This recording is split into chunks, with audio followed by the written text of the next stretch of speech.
من الشيطان الرجيم بسم الله الرحمن الرحيم ولا تقتلوا أولادكم خشية إملاق نحن نرزقهم وإياكم إن قتلهم كان خطأ كبيرا ولا تقربوا الزنا إنه كان فاحشة وساء سبيلا ولا تقتلوا النفس التي حرم الله إلا بالحق ومن قتل مظلوما فقد جعلنا لوليه سلطانا فلا يسرف في القتل إنه كان منصورا ولا تقربوا مال اليتيم إلا بالتي هي أحسن حتى يبلغ أشده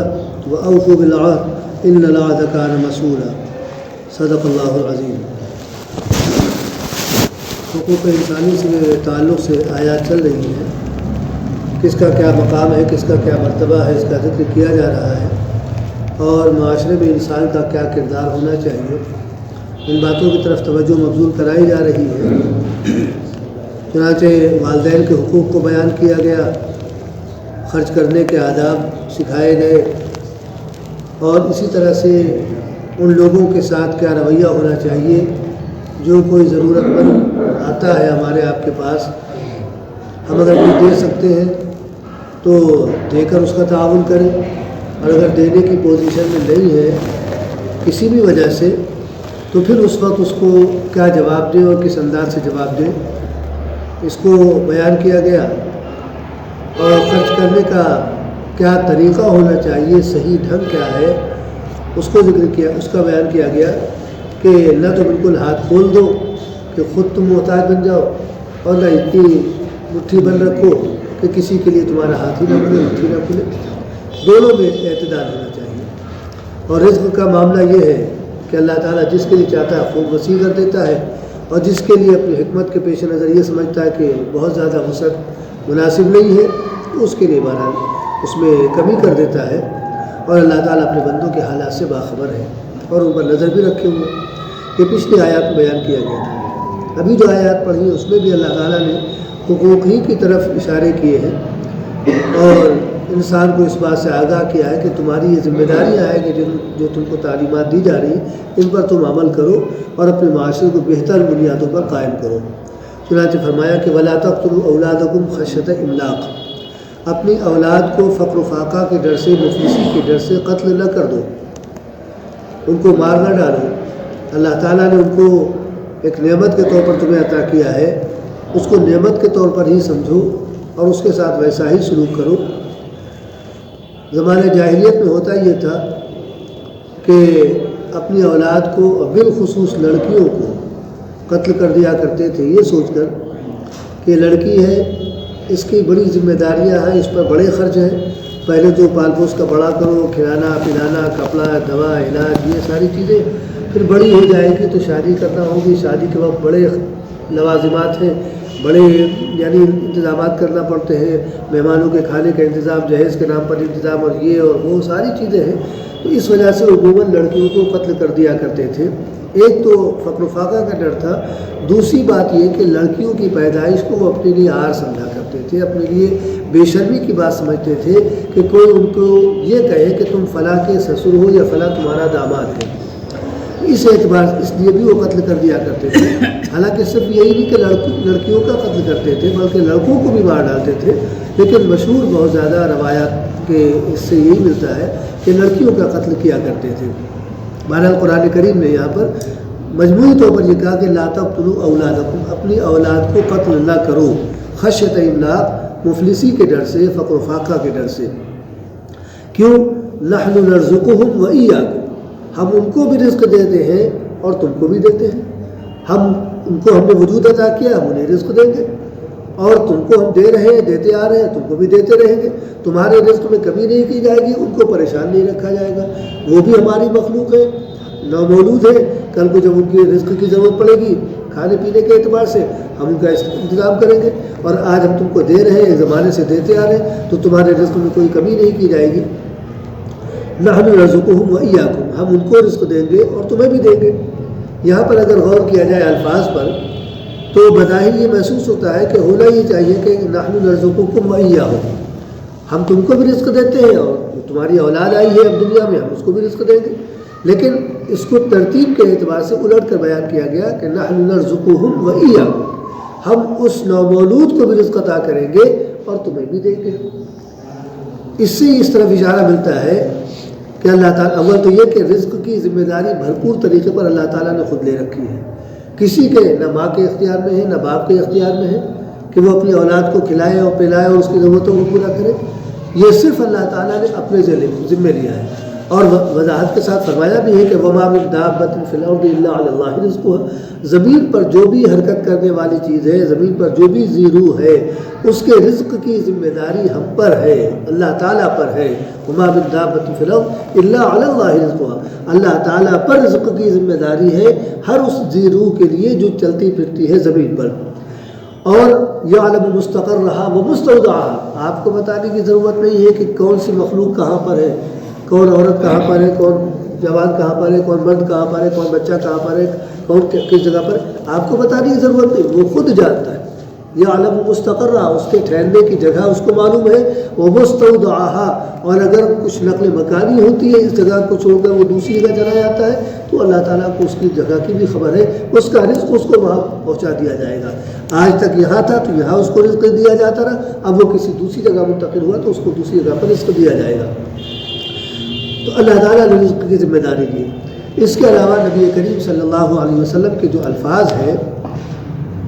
اس جملے سے ان پر بھی روشنی پڑتی ہے کہ آپ نے اس کی بہت ہی گویا دل کو چھونے والی تشریح کی ہے. آپ نے فرمایا هل تنصرون وترزقون الا بضعفائكم. تم کو جو رزق دیا جاتا ہے اور تمہاری جو اللہ تعالیٰ کی طرف سے مدد کی جاتی ہے تو یہ اللہ سمجھنا کہ تمہارے بلبوتے پر سب کچھ ہو رہا ہے. رزق اللہ تعالیٰ بس تم کو دیکھ کر دے رہا ہے کہ تمہارے ہاتھ پیر ہیں، تمہاری خوبصورتی ہے، تمہارا یہ ہے، تمہاری محنت ہے تو رزق تمہیں دے دیا جائے. یا تمہاری شکل و صورت کو دیکھ کر دے رہا ہو. اللہ تعالیٰ تمہاری شکل و صورت کو دیکھ کر، تمہارے ہاتھ پیر اور تمہاری محنت کو دیکھ کر رزق نہیں دے رہا ہے. یا تمہاری اگر مدد کرتا ہے دشمن کے مقابلے پر تو اس لیے مدد نہیں کرتا ہے کہ ہاں تم انسان ہو، تم ایسے ہو، تم نے یہ تدبیر کی، تم نے وہ تدبیر کی اور تم نے اس انداز سے دشمن سے مقابلہ کیا لہذا تمہاری مدد کی جانی چاہیے. اللہ تعالیٰ ایسا نہیں، بلکہ تمہارے اندر جو کمزور طبقہ ہے، جو تمہارے گویا ماتحت ہے، ان کے طفیل میں تم کو رزق دیا جاتا ہے، ان کے طفیل میں تمہاری مدد کی جاتی ہے. اس سے یہ بات واضح ہوتی ہے کہ گھر کا جو بھی سرپرست ہو، جو بھی مرد ہو جو گھر کو چلا رہا ہے، وہ یہ نہ سوچے کہ ہم نے چونکہ دن بھر محنت کی تھی، دکان پر بیٹھے تھے یا فلاں کام کیا تھا اس لیے ہم کو یہ روزی ملی. یہ ایسا نہیں کہ روزی ملی. کتنے دکاندار ہوتے بیچارے صبح سے شام تک بیٹھے رہتے ہیں، 1 روپے کی ان کی بکری نہیں ہو پاتی. اور کتنے بیچارے مزدور ہیں جو جاتے ہیں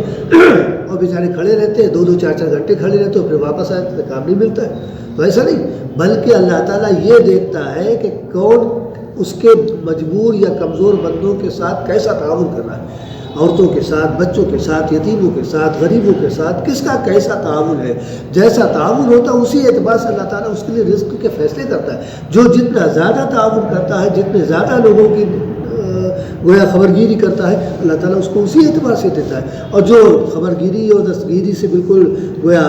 نگاہیں پھیر لیتا ہے، پھر اللہ تعالیٰ اس کے لیے اسی اعتبار سے فیصلے کرتا ہے. لہذا نحن نرزقهم وإياكم. چنانچہ نبی کریم صلی اللہ علیہ وسلم نے یہاں تک فرمایا کہ ابغونی فی الضعفاء، مجھے ڈھونڈنا ہو تو کمزوروں میں آ جاؤ، مجھے کمزوروں میں تم پاؤ گے.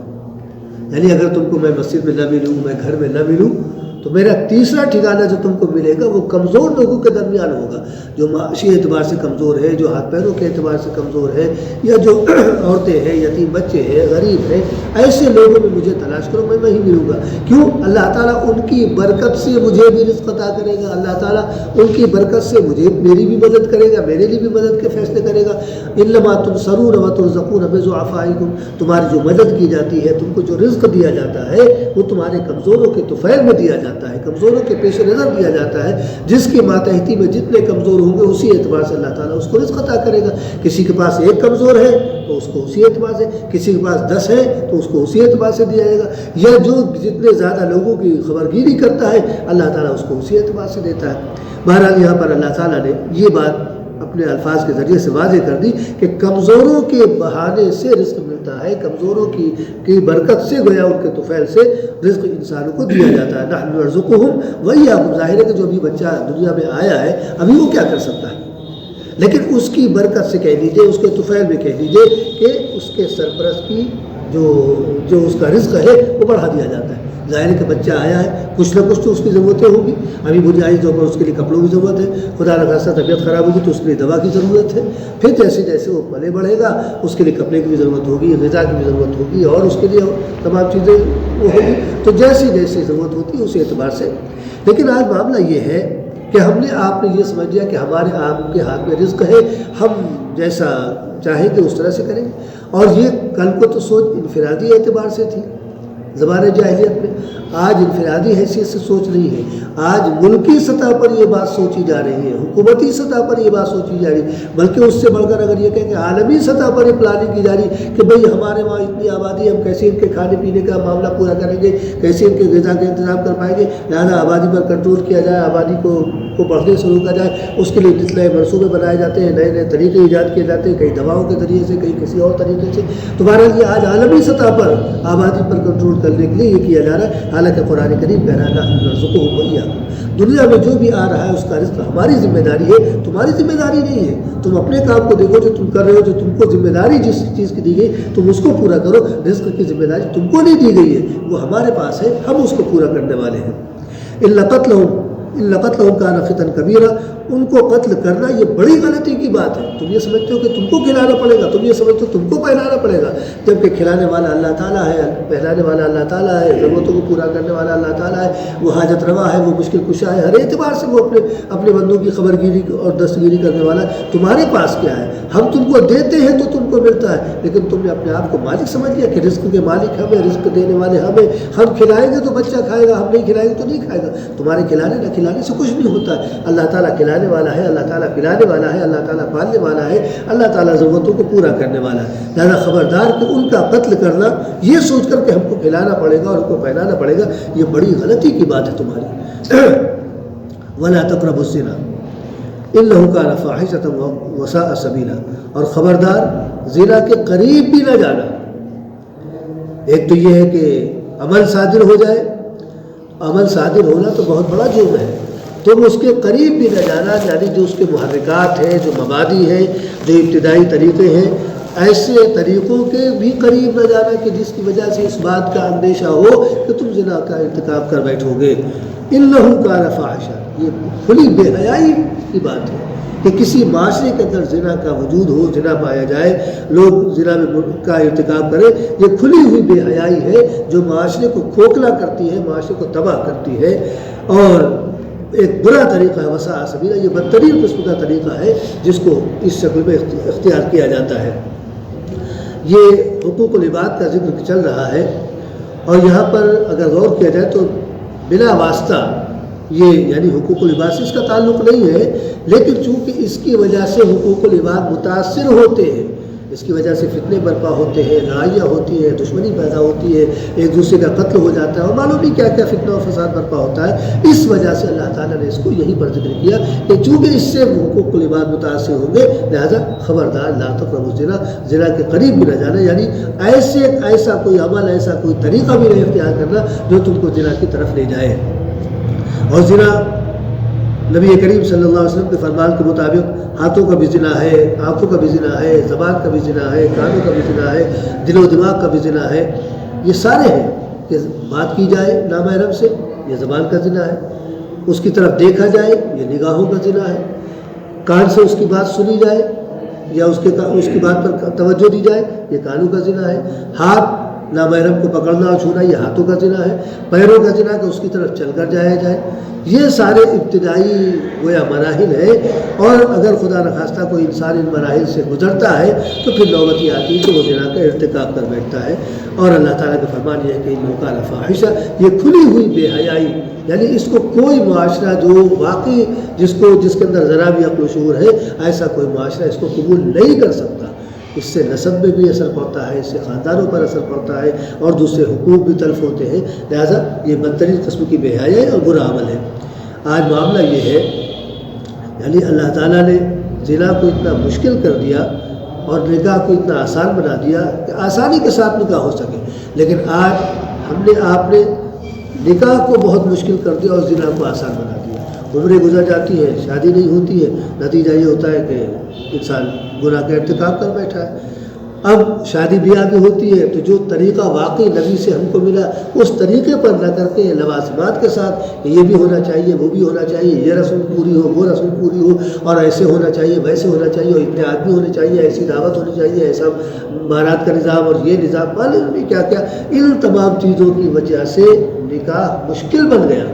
اور بالخصوص لڑکی کے تعلق سے تو بہت ہی مشکل بن گیا کہ اس کے لیے جہیز کے نام پر ڈھیر سارا اکٹھا ہو سامان، اور پھر کھانے پینے کا سامان، مہمانوں کا یہ اور وہ، یہ سب ان تمام چیزوں نے بڑی مشکل پیدا کر دی لڑکیوں کے نکاح کے سلسلے میں۔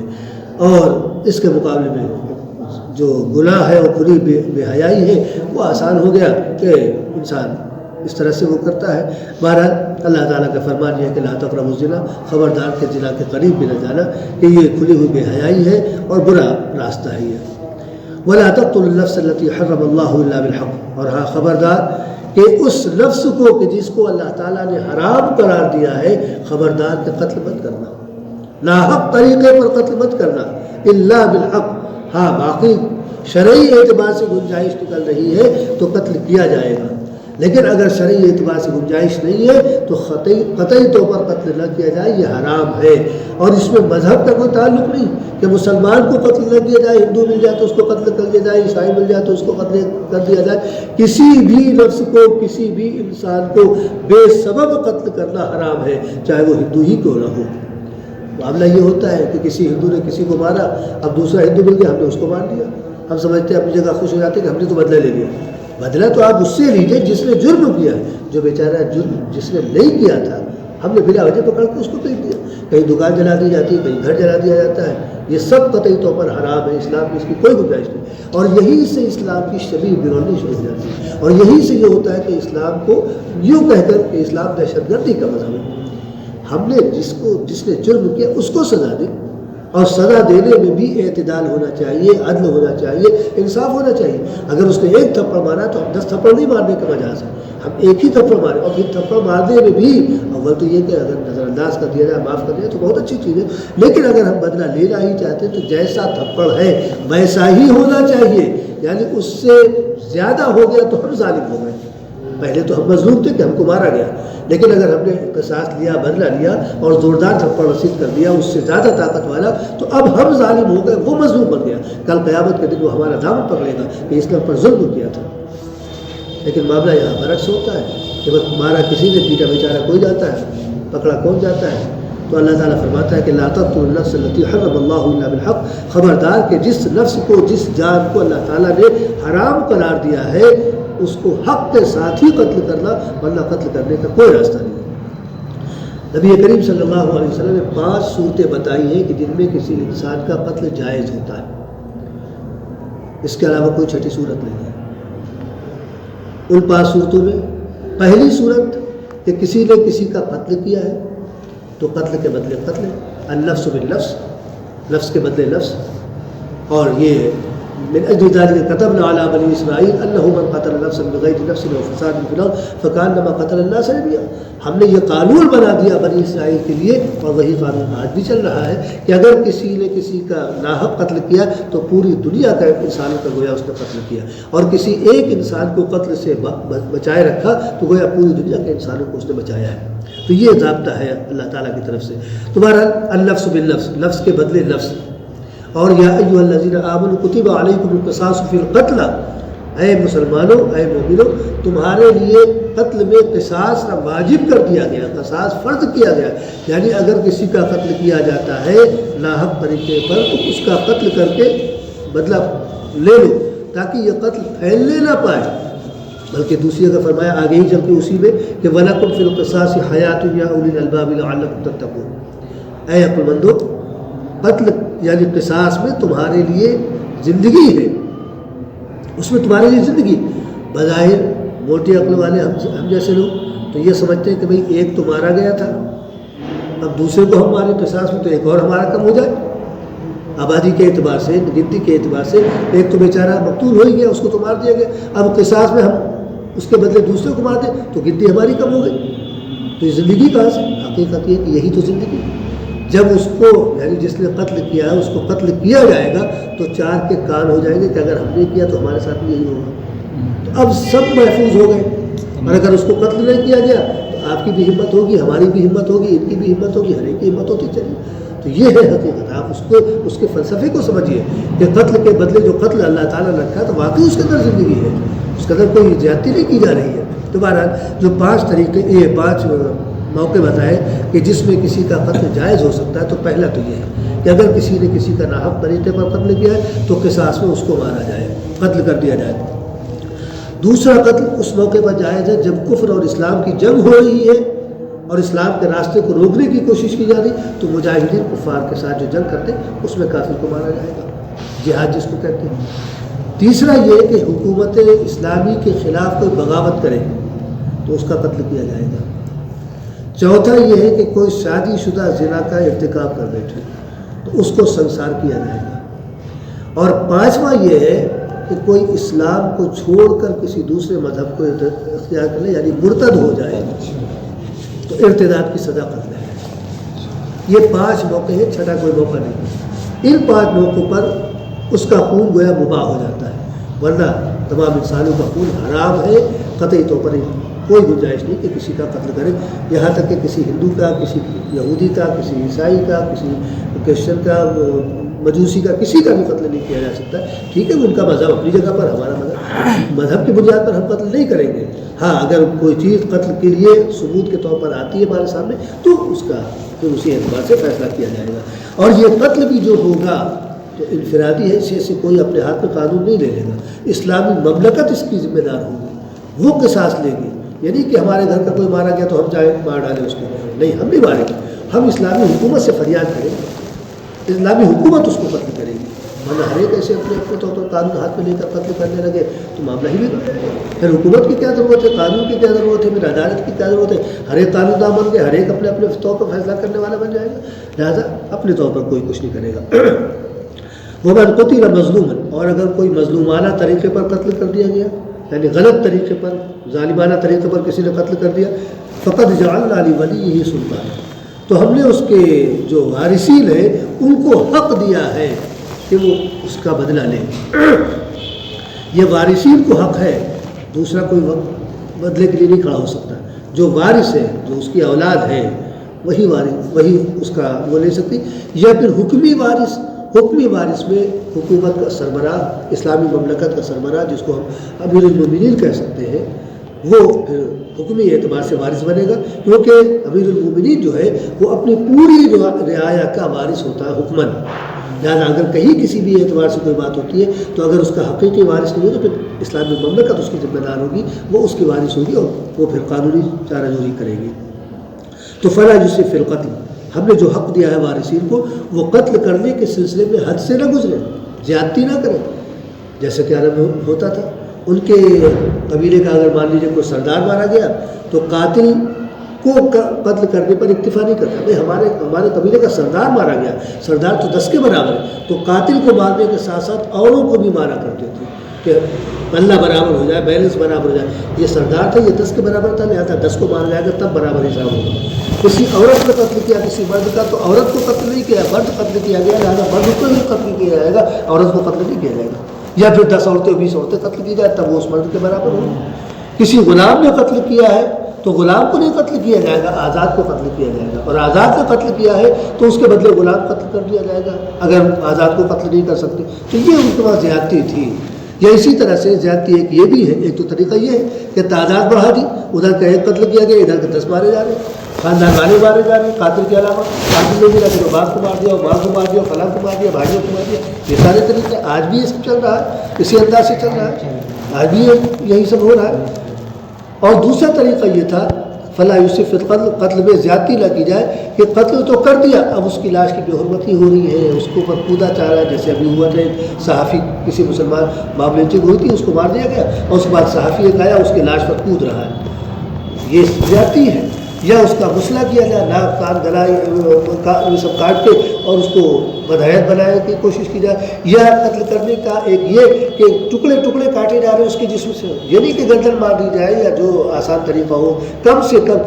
نبی کا تو فرمان ہے، نبی رحمت للعالمین ہے، آپ نے ہر چیز کا طریقہ دیا ہے. یہاں تک کہ آپ نے فرمایا اذا قتلتم فاحسنوا القتلہ، اگر تم کسی کو قتل کرو تو تو اچھے انداز سے قتل کرو. اچھے انداز سے قتل کرنے کا مطلب یہ ہے کہ ایسا طریقہ اختیار کرو کہ کم سے کم تکلیف ہو,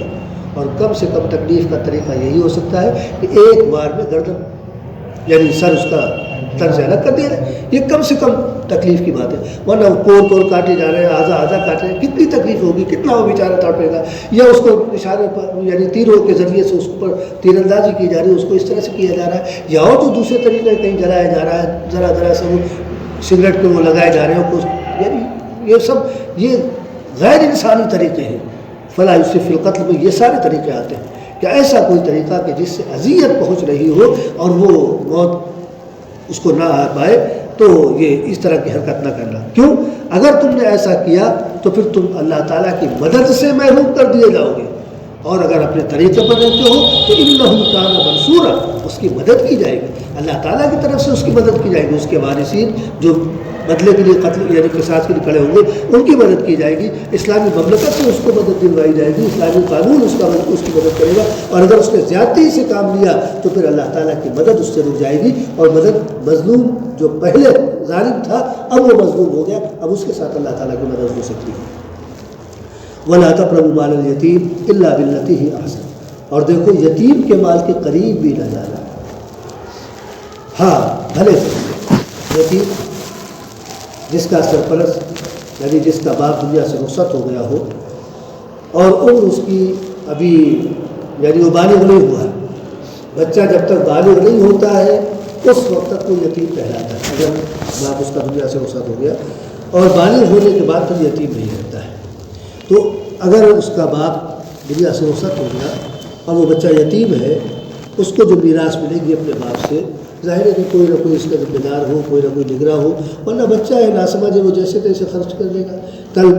کیا پھر حالات سامنے آئے اسے تو اس کا احساس نہیں ہے. لہذا اب اگر تمہاری نگرانی میں وہ یتیم بچہ آیا ہے اور اس کے ساتھ اس کا مال بھی آیا ہے تو خبردار اس کے مال کے قریب نہ جانا بدنیتی کے ساتھ کہ چلو مال آیا, مال مفت دلے میں رہا, وہ کھائے گا انڈے پراٹھے. خبردار اس نیت سے بچے کے مال کے قریب, یتیم کے مال کے قریب نہ جانا. الا باللتی ہی آسان, ہاں اچھے طریقے پر, یعنی اگر تمہارے پاس گنجائش نہیں ہے کہ تم اگر یتیم بچے کے مال کی نگرانی کرتے ہو, دیکھ بھال کرتے ہو کہ ضائع نہ ہو جائے, اب تمہارے پاس اتنا وقت نہیں ملتا کہ تم اپنے لیے ذریعہ معاش کا انتظام کر سکو, اپنے کھانے پینے کا انتظام کر سکو, تو بھی بقدر ضرورت اس کے مال سے تم لے کر کھا سکتے ہو. اور اگر اللہ تعالیٰ نے تم کو گنجائش دی ہے تو خبردار کہ اس کے مال سے کچھ نہ لینا. چوتھے بارے میں اللہ تعالیٰ نے فرمایا ہے من کان غنیا فلیستعفف, جو مالدار ہے یعنی جس کے پاس گنجائش کے اعتبار سے ہے کہ وہ اپنا کھا سکتا ہے, اپنا پہن سکتا ہے, فلیستعفف, تو وہ اس سے دور رہے, اس کو ہاتھ نہ لگائے اس کے مال کو. ومن کان فقیرا فلیأکل بالمعروف, اور جو محتاج ہے, ضرورت مند ہے, تو پھر وہ بھلے طریقے پر اس کے مال سے لے کر کھا سکتا ہے. اب یہ بھی نہیں کہ کھانے کی اجازت دے دی گئی تو پہلے تو بیچارے چٹنی روٹی پر گزارا کر رہے تھے, اب سالن روٹی اور منتجن اڑایا جا رہا ہے کہ مال تو آ ہی گیا, یتیم بچے کا کون پوچھنے والا, ہماری نگرانی میں ہے, وہ کچھ کہے گا نہیں, اور اس کا کوئی حساب لینے والا تو ہے نہیں, اس کی طرف سے کوئی بولنے والا نہیں, لہٰذا اچھے سے اچھا کھاؤ, اچھے سے اچھا پہنو. تو اس کو اللہ تعالیٰ نے منع کیا کہ اس طرح سے نہیں ہونا چاہیے. حتیٰ یبلغ اشدہ, یہاں تک کہ وہ بچہ عمر کو یعنی بالغ ہونے کی عمر کو پہنچ جائے, بالغ ہو جائے, تو پھر اس کا مال پھر اس کے حوالے کر دیا جائے. اور ضرورت کے اعتبار سے اگر تم سمجھتے ہو کہ تمہاری ضرورت ہے اور کوئی راستہ نہیں, تو بہرحال اس کے مال سے لے سکتے ہو. وَأَوْفُوا بِالْعَهْدِ, اور دیکھو جو عہد و پیمان ہے, جو وعدہ ہے, اس کو پورا کرو. جو وعدہ تم نے کیا ہے, یہ وعدے تین طرح کے ہیں. ایک تو وہ وعدہ ہے جو عہد الست میں انسان نے کیا اللہ تعالیٰ سے. جب اللہ تعالیٰ نے پوچھا الست بربکم, کیا میں تمہارا رب نہیں ہوں, تمہارا پروردگار نہیں ہوں, تو سب نے یہ کہا تھا, یہاں تک کہ آج جو مندروں میں گھنٹے بجا رہے ہیں انہوں نے بھی کہا تھا بھلا شہدنا علی انفسنا, کیوں نہیں, آپ ہی تو ہمارے رب ہیں, اور ہم اس بات پر اپنے آپ کو گواہ بناتے ہیں کہ آپ ہمارے پروردگار, آپ ہمارے رب ہیں. تو ایک تو یہ عہد, اس کو پورا کرو کہ اللہ تعالیٰ کو ہی اپنا رب مانو, اس کے ساتھ شرک مت کرو, اس کی توحید جیسے تم نے کل اقرار کیا ہے اسی اعتبار سے آج اس کی توحید کو مانتے رہو. دوسرا عہد, ہر نبی سے اس کی قوم نے جب ایمان لائی, وہ قوم افراد ایمان لائے لا الہ الا اللہ کا, تو اس وقت پھر گویا تجدید عہد کر لیا کہ ہم اللہ تعالیٰ کی توحید پر ایمان لاتے ہیں اور توحید پر قائم رہنے کا وعدہ کرتے ہیں. اس وعدے کو پورا کرو۔ یہ دوسرا وعدہ ہے جو پیغمبر کے ذریعے سے گویا کیا گیا۔ تیسرا یہ ہے کہ آپس میں جو ہم ایک دوسرے سے وعدہ کرتے ہیں، یہ بھی وعدہ، یہ بھی عہد ہے، اس کی تکمیل کرو۔ تو کسی قسم کا عہد ہو، اللہ تعالیٰ سے کیا ہوا عہد ہو، پیغمبروں سے کیا ہوا عہد ہو ایمان کے ذریعے سے، یا آپس کے تمہارے معاہدے اور وہ ہوں، تو اوفوا بالعہد، اپنے وعدے کو پورا کرو، الا العہد کان مسئولا، کیونکہ قیامت کے دن اس وعدے کے سلسلے میں پوچھا جائے گا کہ تم نے اللہ سے جو وعدہ کیا تھا پورا کیا یا نہیں کیا، اس کی توحید کے قائل رہنے کا تم نے وعدہ کیا تھا، اس کو اپنا رب ماننے کا تم نے وعدہ کیا تھا، حاکم رازق خالق سب کچھ ماننے کا وعدہ کیا تھا، اس وعدے کو تم نے پورا کیا یا نہیں کیا۔ پھر تم نے اپنے پیغمبر سے لا الہ الا اللہ کہہ کر اس بات کا گویا وعدہ کیا تھا کہ ہم اللہ تعالیٰ کی تابعداری کریں گے اور آپ کے ذریعے سے جو اللہ تعالیٰ کے پیغامات ملیں گے ہم ان پیغامات پر عمل کریں گے، بتاؤ تم نے اس وعدے کو پورا کیا یا نہیں کیا۔ اس کے بعد تیسرا وعدہ وہ کہ جو آپس کا ہے کہ تم نے ایک دوسرے سے وعدہ کیا تھا، اس وعدے کی بھی تکمیل کی یا نہیں۔ یہ قیامت کے دن اللہ تعالیٰ اپنے تمام بندوں سے پوچھے گا۔ جو آپس کے ہمارے آپ کے معاہدے ہوتے ہیں ان کے سلسلے میں اگر خلاف ورزی ہوتی ہے تو رسول اللہ صلی اللہ علیہ وسلم نے منافق کی 3 پہچان بتائی۔ ایک یہ کہ اذا حدث کذب، بات کرتا ہے تو بات پہ جھوٹ کی آمیزش کر دیتا ہے، اچھی خاصی صاف ستھری بات ہے لیکن اس پہ جھوٹ ملا کر اس کو لچھیدار بنانے کی کوشش کرتا ہے، یہ منافق کی پہچان ہے۔ دوسری علامت یہ کہ اگر کسی سے کوئی وعدہ کرتا ہے تو وعدہ خلافی کرتا ہے، وعدے کو پورا نہیں کرتا۔ اگر عذر کی وجہ سے وعدہ پورا نہیں کر پایا تو اس کی پکڑ نہیں ہے، لیکن عذر نہیں ہے، کسی طرح کی کوئی رکاوٹ میں پھر وعدہ خلافی کی جا رہی ہے، یعنی ہم وعدہ پورا کر سکتے ہیں اور پھر انسان پورا نہ کرے تو ایسی صورت میں وعدہ خلافی ہے، اور یہ منافق کی علامت ہے۔ اور تیسرا یہ کہ اگر کسی سے کچھ تکرار وغیرہ کی بات آتی ہے، کچھ مزاج کے خلاف بات ہوتی تو بد کلامی پر ہوتا رہتا ہے، بدتمیزی پر ہوتا رہتا ہے، یہ منافق کی پہچان ہے۔ اور بعض اس میں یہ بھی ہے کہ وہ کسی سے وہ کرتا ہے، یعنی جھگڑا وگڑا ہوتا ہے تو آنسو میں گزار چڑھا لیتا ہے اور بری طرح سے وہ، تو یہ نفاق کی علامت ہے۔ بہرحال نفاق کا مطلب یہ ہوتا ہے کہ ایمان کی تنقیص، یعنی ایمان مکمل نہیں، ایمان میں نقص پیدا ہوا، تو ایمان اگر نقص کے ساتھ ہے تو اللہ تعالیٰ کو قابل قبول نہیں، ایمان مکمل ہو تو اللہ تعالیٰ کو اس کی حیثیت ہے، قدر ہے، اور پہلی فرصت میں اللہ تعالیٰ اس کے اعتبار سے یعنی گویا فیصلے کرنے والا ہے۔ تو بہرحال ان آیات میں اللہ تعالیٰ نے ہم کو معاشرتی زندگی کے اصول دیے ہیں کہ ہم کیا کس انداز سے رہیں، کس کے ساتھ کیا معاملہ ہونا چاہیے، کہاں ہمارا کیا کردار ہونا چاہیے اور ہماری ذمہ داریاں کیا ہیں۔ اگر ان چیزوں کو ہم سمجھ لیں تو ہمارا معاشرہ بہترین بنیادوں پر قائم ہو سکتا ہے، اور معاشرے کے اندر سے جرائم اور برائیاں یہ اگر واقعی سب نیکیتی کے ساتھ اللہ تعالیٰ کی باتوں کو تسلیم کر لیں، ان پر عمل کریں تو معاشرے کے اندر پاکیزگی اور طہارت پیدا ہو جائے، ہر ایک اپنی جگہ پر مطمئن ہو جائے، کسی کو کسی سے کوئی ڈر نہیں، کسی کو کسی سے کوئی خوف نہیں، ہر ایک اپنی جگہ مطمئن رہے گا۔ اللہ تعالیٰ ہم تمام مسلمانوں کو اپنی ہدایات پر عمل کرنے کی توفیق عطا فرمائے۔ اللہم صلی علی محمد وعلی